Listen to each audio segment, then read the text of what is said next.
Allen Lund Company has new offices in Ogden, Utah and Indianapolis, Indiana. Check allenlund.com to reach them.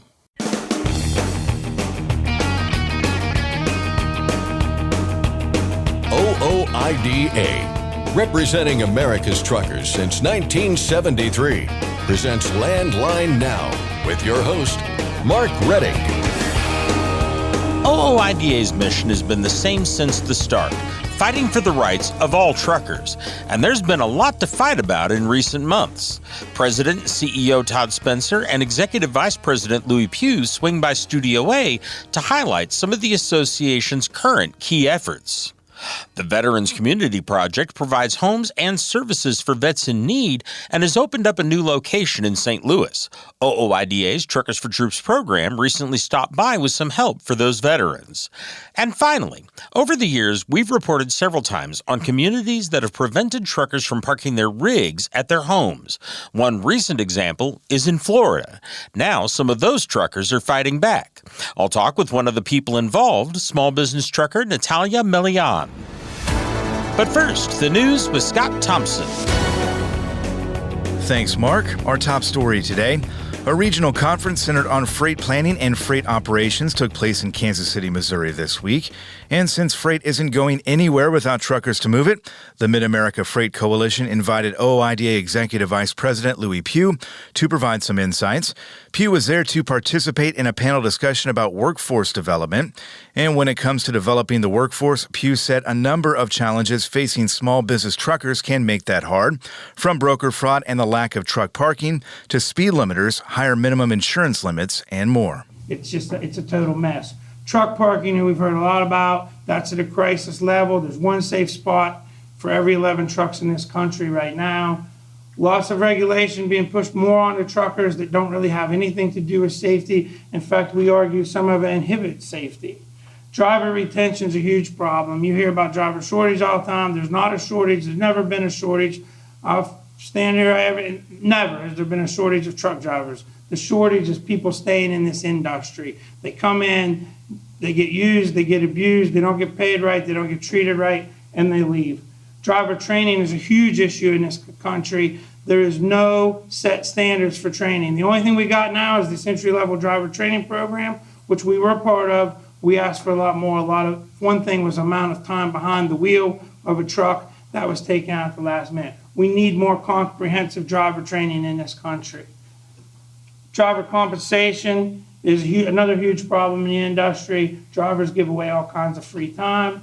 That falls under detention as well, where they don't get paid for it. 20 to 30 hours on average the over-the-road trucker gives away each week for nothing. Pugh's involvement in the 1.5-hour discussion was one of many throughout the annual two-day conference. Panelists range from representatives of state DOTs, the railway industry, and planning organizations, among others. Other sessions centered on topics such as electric charging infrastructure, modern supply chains, the Federal Reserve's perspective on the transportation economy, and more. The Canadian government has no plans to intervene in a union dispute that could lead to a strike of rail workers next week. Canadian National Railway had asked the Labour Ministry to step in and mediate. That request has been denied. In a letter, Labour Minister Stephen McKinnon told the Railway and the Teamsters Canada Rail Conference that the two sides need to work things out on their own. The union is at odds with Canadian National and Canadian Pacific Kansas City. Both say they'll lock out workers starting August 22nd if a deal isn't struck. Supply chain disruptions are a concern. The Canadian Chamber of Commerce wrote to Prime Minister Justin Trudeau that a work stoppage at both major railways will leave Canadians with access to fewer goods and products, driving up prices and exacerbating affordability challenges. A Georgia man who created 8 trucking companies, most of which were chameleon carriers, has been sentenced for fraudulently obtaining hundreds of thousands of dollars in COVID-19 relief funds. Earlier this week, a federal district court in Georgia sentenced Roderick Billingsley to 30 months in prison and ordered him to pay nearly $600,000 in restitution.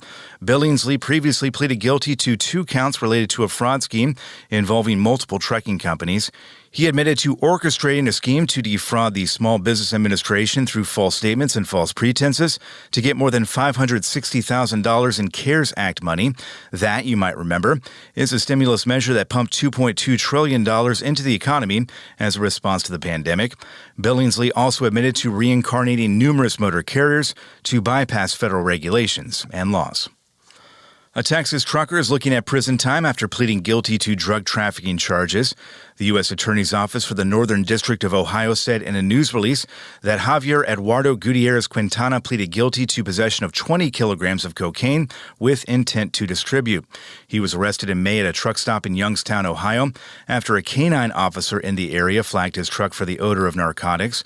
The drugs were found during a search which Gutierrez Quintana gave consent for. Sentencing is set for November. He faces up to 20 years in prison. Vertex Energy is ending renewable diesel production at its refinery in Mobile, Alabama.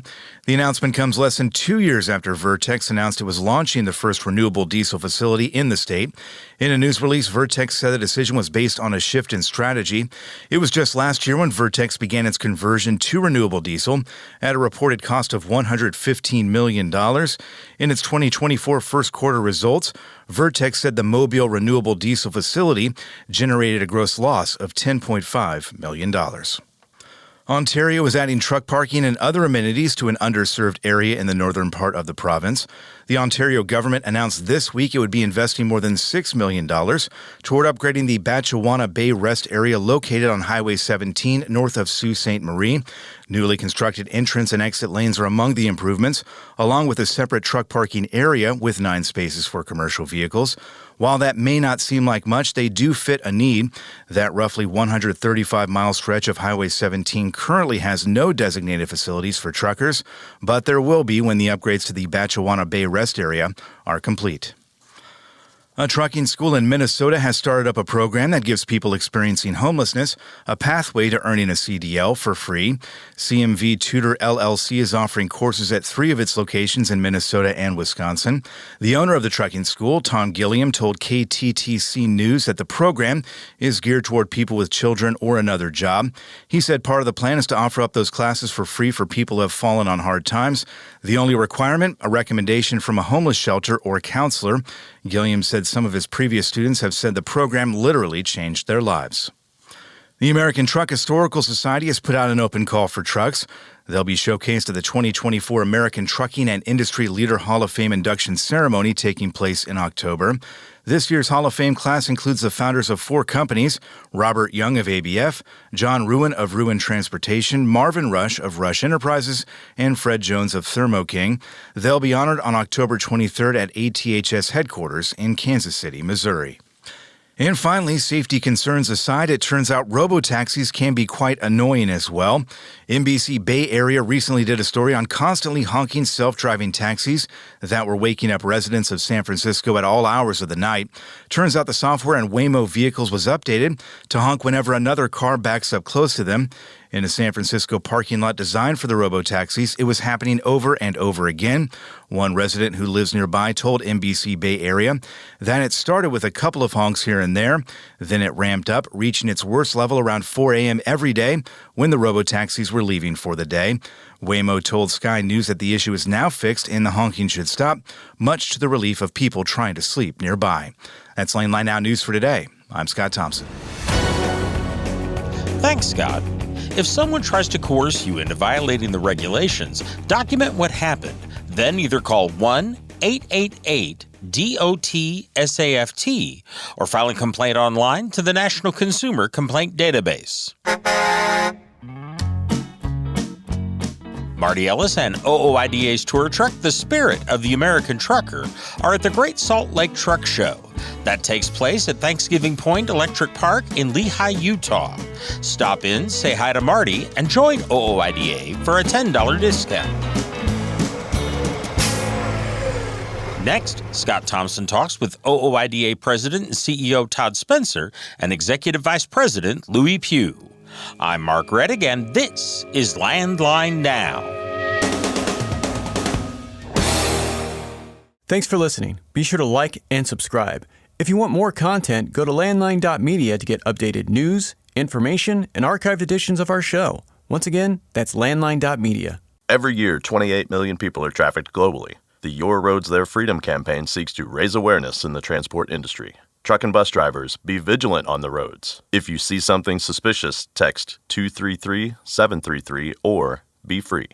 Truckdown.com. Whenever you have a breakdown, you need Truckdown.com. 24/7 access to 40,000 verified heavy-duty repair vendors nationwide. Truckdown verified, vendor qualified. Truckdown.com. Firestone tires are for more of everything, with more durability for more miles and more confidence in your fleet.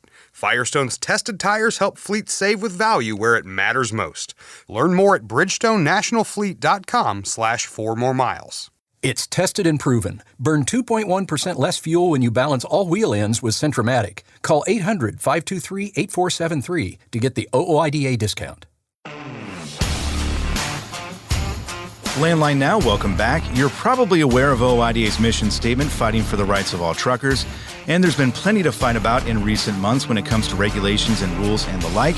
So we thought it might be a good idea to check in with the people pulling the strings at the association when it comes to laying out the battle plan, and that means turning to the execs at OOIDA, and for that, we turn to Lewie Pugh, Executive Vice President, and Todd Spencer, President and CEO of the association. Todd, Lewie, good to see you. Great to be here. Always a pleasure. Great to have you as always. We're going to kind of jump around a number of topics here, and I want to start by asking you about a topic I'm kind of equal parts fascinated by and terrified by, artificial intelligence. We were talking earlier about this.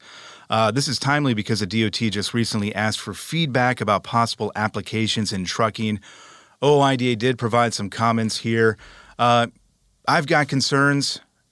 I know you guys have concerns as well, too, about where this may be headed. We were talking, this could be good, could be really bad, too. And that's kind of where I think we're all kind of at right now, right? Yeah. With applications. Well, obviously, it's an area that it's not terribly, well, it's easy to be uncomfortable with simply because it's the unknown. Now, having said that, we're surrounded by sort of artificial intelligence every day in that its applications have been going on for quite a while with navigation systems and when you call and talk to Siri, who do you think you're talking to? Yeah. I mean, it's been there and it is evolving into our society. Having said that, the future for all of this is, for us, it's a source of anxiety in that, we've been hearing about autonomous trucks, autonomous vehicles for a while, and of course, our folks are more likely to be victimized by this stuff than they are to benefit from it. I mean, as truck drivers.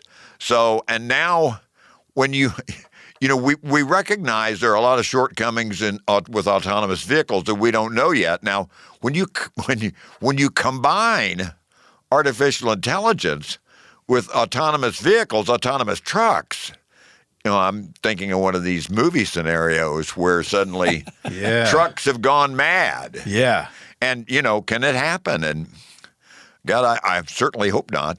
Maximum overdrive, baby. Yeah. Well, I don't know if they go bad, but my concern is that the humans are going to go bad when it comes to AI and the applications. I mean, there are some good things here, I think, with regard to, where loads are going, and artificial intelligence can kind of help out with that kind of thing. But the concerns here are, I think, also rushing into it, which is what OOIDA's comments, your comments, essentially told DOT here, is that, hey, let's take a step back and make sure we're doing this the right way, right? Yeah, it seems to be the way they like to do things, is rush into them. It does, yeah. Clean up the mess afterwards. And unfortunately, the trucker's the one who pays the price. And I think, again, all this stuff, there's good, there's bad. I agree that the people can do bad things with it, but the machines probably can't. There's people who can do bad things with artificial intelligence. I think it's going to give, one can argue it'll give a trucker an advantage because you kind of know where freight volumes are moving and stuff, but it also puts you at a disadvantage because brokers and stuff are also going to know where freight's moving and how many trucks are in an area, and which, they're already using forms and fashions of tracking and stuff like that to kind of, and that they're using that to set rates and stuff like that. whether they want to admit it or not. Yeah. So yeah, I just, and the whole AV stuff is scary. And I think it's, Todd brings it, Todd brought up the point, if we talk to Siri and we use our GPSs and these kind of things. And the important thing to remember is these things are not always right, or they don't always work correctly. So that to me is the scary thing in AV and everything. I use the example a lot. I can't get my Bluetooth phone to connect to my truck half the dang time. Yeah. And that seems like that should be pretty basic technology. Which is something you brought up in a hearing in the U.S. House recently, which we're going to talk about as well. But yeah, I mean, I think it's a slippery slope here when we're talking about AI. That's a concern. On that subject, before we leave it, technology is much more easily adaptable to younger people. But I remember once hearing the numbers of people that had disc players, DVRs, sitting on tops of their TVs in the day, and how many of them spent their whole lives blinking 12 o'clock. Yeah. Because people couldn't even figure out how to set that time. Right. So, yeah. Well, that's where we are. So the gap between actual intelligence and artificial intelligence is pretty darn broad. Lewie, you wanna drop your joke now? What about artificial intelligence? Yeah, I don't know I don't know much about intelligence at all. Yeah. Again, it's a slippery slope here, and the concerns that everybody has about this thing, AI taking other people's jobs, obviously is a concern in the trucking industry as well. But I think the advice that you gave DOT in the comments, essentially, to, hey, let's take a step back, make sure we are doing this in the name of safety and not making problems worse. They can't even get this voice to text stuff to talk hillbilly Harrison County. So what the heck? Well, they're getting to work on that. That's coming next for sure. Let's shift to another topic here, predatory towing, another issue that OOIDA submitted comments on to FMCSA recently. FMCSA, we've talked about this. They're looking into this issue now. The association providing half a dozen examples of excessive fees tacked onto towing bills in the comments there. We've seen FMCSA, they've had listening sessions, they're getting feedback on this. It feels like to me, and I'm sure you're going to agree here, but it feels like they've got enough examples now of what the landscape is out there and the problem is. I'm curious what you guys think here about the process that's playing out. I'm encouraged that they're getting feedback, but I also wonder where we're headed here. I feel like they've got enough information, but what do I know? Well, I'll start by saying, first of all, I agree. There's plenty of information, plenty of examples out there of bad towing companies. And there's even some towers out there that, that will admit that there's bad towing companies. This is a thing, though, where truckers, where I feel, because we saw this in a hearing a few weeks ago, there was 100 times more towers there than there was people representing trucking. Yeah. And there's lots and lots more comments from towing companies than truckers. This is one of these deals that never harms you until it's too late. And this is where truckers need to really get proactive, because you never know when you're going to be the one who has to have one of these kind of tows. And we hope, God forbid, nobody has them, but that it's a real thing, and it can put you out of business. I mean, we literally had a towing bill come in here a few weeks ago with a heat and humidity charge of $9,000. $9,000. Ain't no trucker getting $9,000 fee for being out in the heat and humidity loading a load of freight. But yet they are for these towing. So this is really where truckers, so that's my concern here. And what we're seeing right now is towers have kind of got their stuff together and they're joining forces. And of course, OOIDA has been pretty successful in a few states of getting this stopped on a state. But even there, the towers have kind of all over the place, but they're kind of getting their game together. And the only way we're going to stop this is truckers got to be proactive and get on this. And when we have these listening sessions and stuff, or they ask for comments, file them. Because where we're seeing this going, I'm afraid, is they're going to go after insurance or something like that, which will make your insurance rates skyrocket. Yeah. Todd? It's ridiculous. And what we have in common is that people that drive automobiles are victimized by some of this crap sometimes too, and oftentimes these things are sort of organized where where folks can take full advantage of, and the people that make money from towing, they're like many other businesses. They are interested in maximizing the revenues, the profits that they make from what they do, and if it comes at your expense, well, from their perspective, tough luck. And pointing to the insurance company, okay, well, that's an easy thing to do, but a ripoff is just a ripoff. And when in instances where people are clearly taking advantage of others, then there's a role for government to step in here and should, because again, you can't really protect yourself from being taken advantage of in an unfortunate situation. And as Lewie said, through the years, we've seen lots and lots and lots of our members actually lose their trucks completely simply because of a situation where they were taken advantage of. Yeah, there's laws out there in certain states where the towing company has to be made whole before the trucker gets anything. So even if you don't, they take all the insurance money. And look, I get it. A big rotator truck costs, $1 million. And it's expensive. Yeah. It's expensive to have this type of equipment. But to take advantage of people just because you have the opportunity, that isn't right either. I mean, I know for a fact there's a tower here in the state of Missouri. They double their rates when they get called out on one of these calls. Yeah.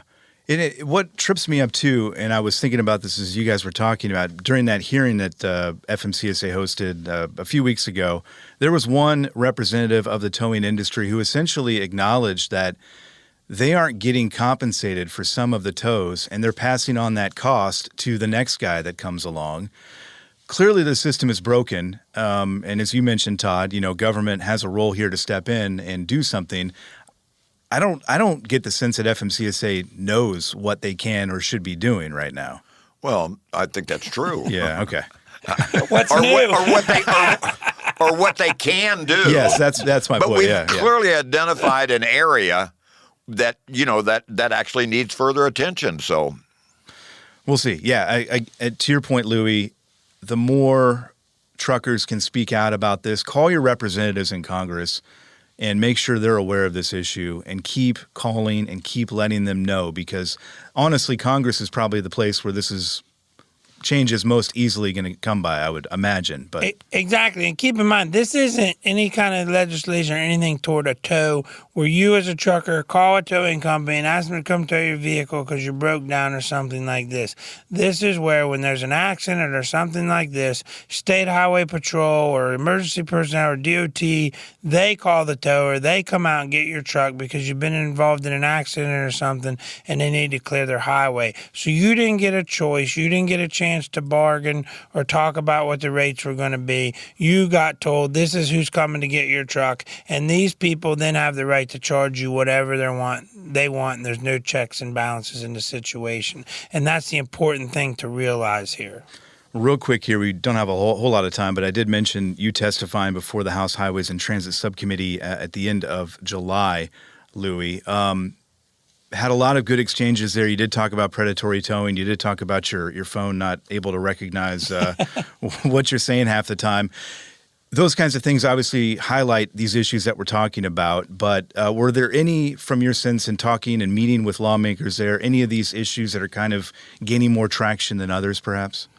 I think speed limiters are. Okay. Which is a good thing. There was some questions about speed limiters and stuff like that. Just over-regulation of trucking in general and how some of these ABs and some of this stuff doesn't really help truckers at all. Driver pay, the concern, of drivers not being compensated correctly, some of that stuff come up as well. The fact that this is a hard job.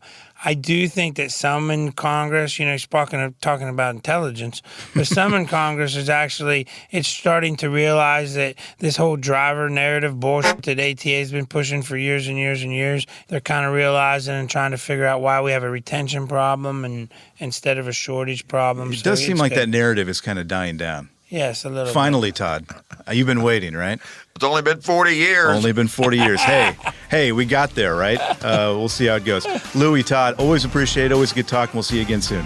Thank you. Thank you. We've got a quick break coming up fast, but stick around. There's more Landline Now coming right up.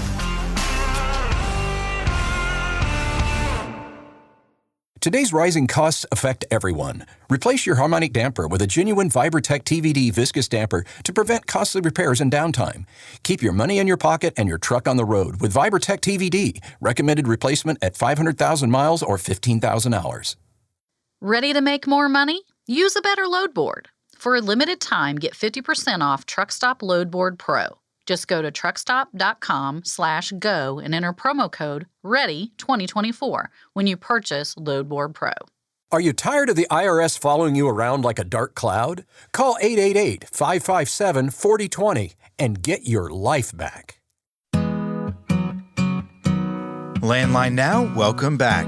OOIDA's Truckers for Troops campaign is hitting the road. The long-standing fundraising campaign used to focus its efforts almost entirely on sending care packages to troops stationed overseas. And while that's still a primary objective, a new focus was added a few years back, the Veterans Community Project. You've probably heard us talk about the nonprofit before.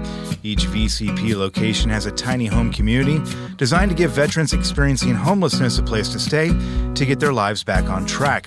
That includes services as well, including help navigating through the red tape of Veterans Affairs, providing dental care, finding a job, and then some. The first location was built in Kansas City, Missouri, and now there are others. A VCP site in North St. Louis opened up for residents late last year, and late last month, OOIDA made a visit. But they didn't go empty-handed.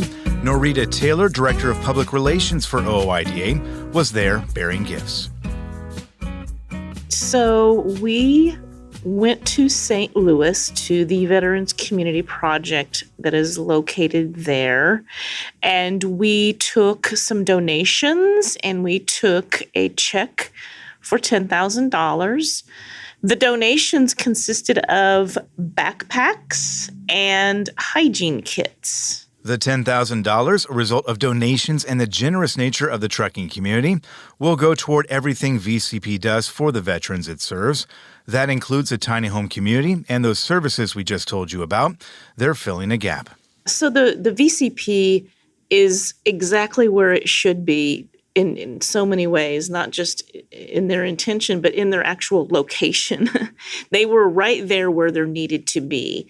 And by that, I mean they have people that can walk in to get their services because they have no other way to get there.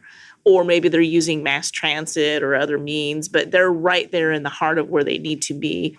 And I think what is really important for listeners to understand is that the VCP is not the Veterans Administration. They are not a government entity. They are a nonprofit, and they help all veterans. I can't explain the exact ins and outs about how Veterans Administration works, but what I do understand is that sometimes a veteran can't get what they need from the VA. And that's not the case usually with VCP. The VCP doesn't have all of the red tape or the requirements or the boxes to check. The way that they phrase it is the best way. They say they help everyone who has sworn themselves to the United States, who's raised their right hand and sworn as a member of the military. They help everyone. Rebecca Tallman, Executive Director of Veterans Community Project St. Louis, says everything that comes in, the money, the hygiene kits, all of it, goes right back to the veterans they serve. So every single dollar that we raise goes towards our program here, whether it be residential or our outreach program, because we have an internal and an external function. So internally, we have housing for residents that come in, transitional housing, and have the opportunity to get back on their feet with wraparound services. But we also have our outreach center here, which in our outreach center, any veteran, regardless of time and service, type of service, discharge status, income, housing situation, can come in and receive services. We do, everything from the amazing hygiene kits and snack packs and food boxes that OOIDA has donated it to assist people in order to really that homeless prevention or making sure they have food in their stomach and being able to enable those conversations to, referrals to other resources. But this donation and the kits that came in are going to allow us to give those to veterans who are struggling and need some assistance right now. About those kits inside the backpacks OOIDA provided, they fold into the overall purpose. They have wish lists. We take a look at that and we go, oh, okay, we can come up with a way to streamline that a little bit. And we know they love the backpack. They have told us Kansas City goes through backpacks like crazy. So we know the backpacks will get used. We know they want them, and it's even better if they have a hygiene kit and some snack bars in them as well. So every Tuesday and Thursday right now, we have walk-in services. Mm-hmm. So those backpacks will be distributed to veterans who walk through the front door of our St. Louis location here to receive services.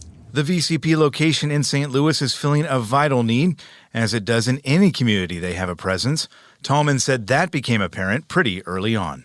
Just last week, we had, 18 veterans walk through one day of the week to receive services, and 9 of those veterans were brand new. And recently, we just hit our 100 mark of outreach cases. And so that means that, we've had over 100 veterans walk through the front door of our outreach service center to receive these services. So it's so important that every single dollar we're bringing in right now truly is allowing us to do this mission. And calling it a mission is pretty apt. The mission is to help in any way they can. It's a challenge that begins from a place of understanding and compassion. So a veteran walks in during a Tuesday or Thursday, checks in with our intake area there, and once we determine what that need is for them, then we're figuring out, is it a backpack, a snack pack, food box, hygiene kit, whatever that is that they need, and then we're distributing those items through that. But that also enables a conversation of, okay, now you have food in your belly, you have warm socks, what else can we do to help you? A number of people were on hand in July when OOIDA stopped by with that check and those backpacks. Congresswoman Cori Bush of Missouri, who comes from a military family, was among them. The dignity of our veterans, we have to uphold that, and so that's what I see when I'm standing over there, looking at the homes. But also, much of my family are either in the military or veterans. My husband's a veteran. My brother's a veteran. My mom's 8 brothers and sisters are veterans, and their wives or spouses are veterans. Their kids, So this is a huge, supporting our military is huge for me. But our veterans, what happens when they come home? And so because I've seen so many of the ways that where there can be a need, where there are holes, it's up to us to do the work to help to make sure that we are not only looking at them as veterans, but, humanizing those that, were able to, that made the decision to sacrifice for us. And so it's really important because our work in our office, the motto of our office is to do the absolute most for every single person in our district, starting with those who have the greatest need. And when we have veterans who are unhoused or who are living with PTSD, who need access to food or clothing or whatever it is, that should be a no-brainer. That should be the least that we do, is make sure that their basic needs are met. But we should also be doing the most to make sure that they have access to actual health care, actual services that will help improve their lives, but also the lives of their families. Brian Nichols, Communications Director for Congressman Sam Graves of Missouri, was also in St. Louis to show support. So Congressman Graves is really proud of the work that's being done both at the Veterans Community Project, but also through the Truckers for Troops program and what OOIDA is doing through that project as well. And so it's just a great opportunity to see a good partnership and just the many benefits that are going to come as a result for our veterans, both here and around the area, and being able to support them, is the least we can do after the sacrifices and the things that they have done for our country. And so, again, Congressman Graves is just really thrilled with the partnership that we're seeing here and the things that are going to take place as a result, and the many benefits that this will bring for our nation's veterans. So it's clear there's a need there, and Tallman said the St. Louis VCP location is already looking long-term to make sure all those needs, current and future ones included, are met. So short-term goals is that we're operational. We'll extend our operational hours. Like I said, right now we're open 2 days a week for walk-in services. The rest of the days of the week we're doing some case management, but our staff will expand to allow us to offer more services. We are in the middle of construction. We have 7 homes complete right now and 7 residents. So we'll continue that construction of the homes. Our long-term goal is we will have 50 total homes when we are complete with this project. We're in the middle of our capital campaign right now. And so once we have that funding and we complete that project, we'll have the ability to have 50 transitional homes for veterans and families when that project is complete. OOIDA's $10,000 donation to the VCP St. Louis location will undoubtedly help. It's also worth noting that it constitutes a bit of a shift for the Truckers for Troops campaign. It's still a care package program, but Taylor said there's opportunity to expand it, and they're taking it. We still want people to send us addresses of people serving overseas that would like a care package. And as you've talked about before in other reporting, our care packages are really cool. They serve a lot of people in a unit and they have a lot of good stuff. But the demand for care packages is not real high right now. But we do have generous members who want to support veterans. And so we know that there are ways that we can channel that generosity. And what we found was that the Veterans Community Project programs are not just in Kansas City, but they are expanding to other cities. Their intention is to be in every state in the United States. And what we've been doing is we've been staying in touch with them and talking to them about where they are with these locations. And what they told us was that St. Louis would be a good place to go and visit and take some donations and talk to them and find out everything that's going on there. They are growing. Kansas City is the original headquarters and has the largest campus. These other newer locations are pretty new still and they don't have nearly as many residents just yet. But they do have the outreach programs where they have all kinds of services for veterans, not just those that want to transition from homelessness to the next phase, which is to be out on their own. So we have stayed in touch, communicated, recognized that this is a good program that we can support and that we can provide supplies that they need and that they want, and at the same time still communicate about the care package program. If you've got a member of the military in mind for a care package, you can send an email to troops@ooida.com to put in a request. If you'd like more information on Truckers for Troops, head to truckersfortroops.com. You can donate there 24 hours a day, 7 days a week, 365 days a year. Money that will go toward our troops serving overseas and our veterans here at home. Every little bit helps. It's the same back home as it was out in the field of battle. Leave no man or woman behind. So what motivates me is I'm a veteran myself, retired from the Air Force after 20 years. My husband retired after 30 years. We have a son that's currently serving.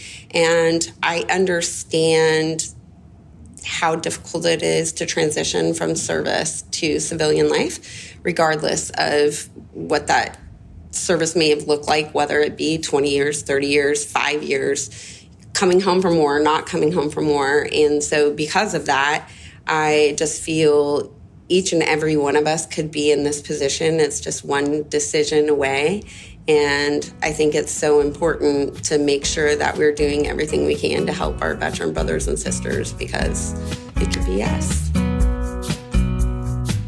For Landline Now, I'm Scott Thompson, and we're back right after this. Penske owns and operates some of the best-maintained vehicles on the planet. Our used trucks come with a 5-year maintenance report and pre-sale inspection. So if you're in the market for a top-quality pre-owned truck, look no further. Search our inventory today at PenskeUsedTrucks.com. Control your toll costs and eliminate tolling headaches with Prepass Tolls. Prepass Tolls means toll volume discounts. Just one invoice for all tolls and fewer violations. Call 877-878-5970 or go to Prepass.com. Since you started, what you've loved about trucking is the freedom. Heading out on your favorite route, a good driving song, and thinking about truck insurance.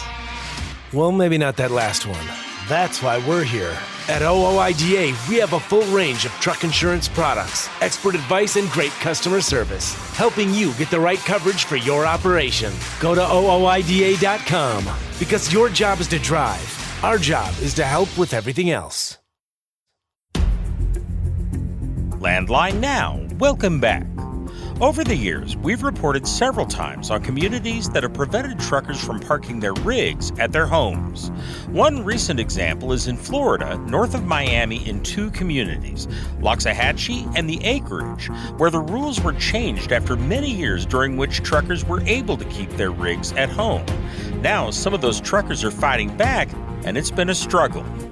One of the people involved in that fight is Natalia Melian, who owns a small trucking business with her husband. I spoke with her recently about the community and the situation. Well, it's basically one town in general. It just has different names on the portions, but we're all ruled under the same community. And we're a rural equestrian community. All properties are above an acre. We all have big lands. A lot of different diverse group of people are out here. Now, this whole situation involves an ordinance that, as I understand it, is fining truckers in both Loxahatchee and the Acreage. Can you explain what specifically this ordinance calls for? Yes. So before, all small business owners would move out here, we're talking about 20, 30 years ago. A lot of people even longer than that, some a little bit less. But many started their business from the ground out here in the Acreage and Loxahatchee. And all of a sudden in 2019, the code itself changed a little bit. They kind of played around with the wording of it, got it amended and stuff like that without letting the community know. And now we're not able to keep our trucks in the yards like we used to be. And that's affecting a lot of the businesses out here. And again, these are not little lots. These are not city lots. These are lots with several acres, correct? That is correct. All the lots out here are above an acre. So there are 1.25 acres all the way to 5 acres, 10 acres even. Okay. What was the situation before the ordinance? Can you kind of talk about what it was like to own a trucking business there before this thing went into effect? Well, just to give you an idea, we used to go by Lox Life. That was the stance that everybody talked out here. And it was basically, you live your life, I live mine. We don't get into each other's businesses. Everybody was just friendly. We all know each other. And now all of a sudden that's kind of changed around with all the new developments coming in. Do you know why the town decided to do this? So that's the problem that we've been trying to figure out for the past almost 5 years, is why was this change? And nobody's able to tell us why or who did it. Huh. Well, how long have you parked your truck or trucks there at your home? I mean, how long has this been something that you've done as part of your life? Part of my life, since 2018, that's when we moved out here into Loxahatchee. However, like I said, there's people that have been here for 20 plus years. Actually, one of them is my good friend, Claire Dougal, and she's currently in a lawsuit against the county. She's been parking out here for 20 plus years, and she's very affected by this as she works local. Not the same issue that I have. My husband and my father-in-law, they're both truck operators, and we're over the road. So we don't really work locally. They're out for like 2 weeks at a time. Okay. Well, without being able to park at your home, what are your options? I mean, have you found an alternative to parking there at this point? We have not. As of right now, we haven't. The county suggested new lots to be open for truck yards and parking. However, that hasn't happened. They are, I heard, 2 currently being built. However, this look like truck stops. They're going to offer like daily parking.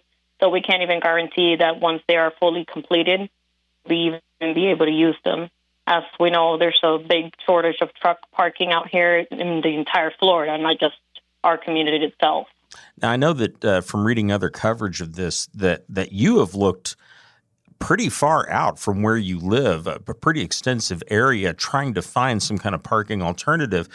Can you talk about that a little bit? How far out have you looked? So I started going all the way to Homestead, Florida. I know there's a couple yards down there. However, they had a similar problem like within, where codes were changed and some of them got closed down. So it's hard to find. And those that I have been able to find are extremely expensive. They have a wait list of 6 months, and they do not offer any type of security. So you will be putting your truck there completely at your own risk. They're not responsible for any damage or theft. And I've looked all the way to Jacksonville. I've literally looked all Florida itself. Well, and if I understand it, Jacksonville, that's way, way far away from you. That's up toward the north part of the state, isn't it? It sure is. And I was actually looking at commercial properties out there since we've been thinking about maybe buying a commercial lot so we can continue to operate our business. However, all these commercial lots in Florida are about $1 million. And honestly, I cannot afford that. I'm a small business operator. What will it do to your business if you face these fines, or have you faced them already? It would most probably put me out of business just because the fines go at anywhere from $50 to $1,000 daily. So just imagine that. You get $50, let's say, which is the minimum that they put you on. You're going to be looking at a lot of money. $50 a day, that's pretty expensive. Is this at a point yet where you might consider moving to another community that maybe doesn't have these particular rules where you could park on your property? So that's the problem. We have been looking for that community. However, we haven't been able to find one.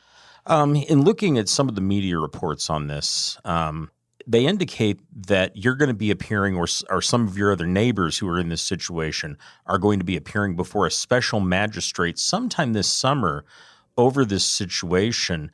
What is the process there, and can they change things? So regarding that, I'm a little bit scared. I actually had my hearing on August 7th, and it was postponed till September. I honestly do not know what's going to happen. They're actually doing magistrate hearings on individual basis instead of just taking care of the entire community. It's a bigger problem. They're actually going case by case, which to me shouldn't be happening that way, especially since the last meeting with the county commissioners, they said that they would offer some type of permit for those who were already here, kind of like a grandfathering option without it being a grandfather, and since they said that couldn't. However, they put that completely on hold due to litigation. Now, you mentioned your friend who's been parking on her property for 20 some odd years here. Have you talked to some of the other truckers there in your community? And if so, what are they saying about this? Everybody is pretty devastated. A lot of people have debt and they're scared. They don't know where to go. Like I mentioned, it's not a simple decision that you're like, okay, I'm not allowed here. Let's go somewhere else. That's not the case. It's not as easy as it sounds. It's actually kind of like looking for the impossible spot. You're not able to find it. I actually have another friend that I've been speaking to. She already owes the county $40,000, and she doesn't know what to do. Is there anything else that you want to add, or you think people need to know about this situation? I think that it's important that we all realize that truckers are what moves our nation, and we're important. We need help, and that's all we're asking for. We've been asking for the past 5 years for the county to listen and at least provide those who are already here some type of solution. However, that just keeps getting pushed down and nothing gets resolved. I just really hope that whatever comes out of this litigation will help us all. And if we could avoid litigation in total, it would even be better, because that's all going to come out of our taxes anyhow. That was Natalia Melian of Loxahatchee, Florida, talking about a situation she and her husband face, along with many other residents who run trucking operations there, after the town acted to prohibit truckers from parking their rigs at their home. If you want to make your voice heard on any of the issues we discuss here on the show, you should call the people who represent you in Washington, D.C. To call any member of Congress, all you have to do is dial the U.S. Capitol switchboard. That phone number is 224-3121. Provide the operator your zip code, and they can connect you directly to the office of your senators or your U.S. congressman. Again, that phone number is 202-224-3121. And of course, you can write a letter that goes to all three of those people by using the website fightingfortruckers.com. That's our program for today. Thank you for joining us. I'm Mark Reddick, and this is Landline Now.